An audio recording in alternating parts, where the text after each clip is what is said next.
ว้าวว้าว เวลาเขาว่า ไก่อบฟางนะครับ มีตาชนะไว้นี่ เสียโอหมูหันในโอชานะครับนี่ ลูกกระเดือกปีหนึ่ง ลูกเหลืองบ่ทันตาดอกตาบอดบ่เห็นหูมันกินสูง มันแล้วแต่ไก่บัดมันได้เข่าทางมันบ่เข่าทางมันก็เลือดตีตา เรียกขวดสิบ่แตกบ่ให้จังได๋ บ่ครับ ไก่ ผม อบ ใส่ ฟา น้ำ ง น้ำหลายบ่ แมน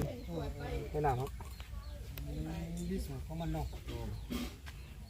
โอเค2ตัวเอาตัวหนึ่งก่อนเนาะ ตัวหนึ่ง ตัวละตัวจำเวลามันก่อนแต่ว่าขอลองกันอย่างเดียวตัวกันช่วงมันเหลือจะเอาเมื่อก็พอแซ่บ โอ้พอดีเลย ปีบนี้ ฮะ มาตรฐานนะครับ ทีนี้ขนมันบึ้งบุญเหมือนนี้ ดูแค่สีปีบก็รู้แล้วว่านะครับนี่ก็โอ้พี่น้อง วิธี เตรียมไก่อบฟาง เ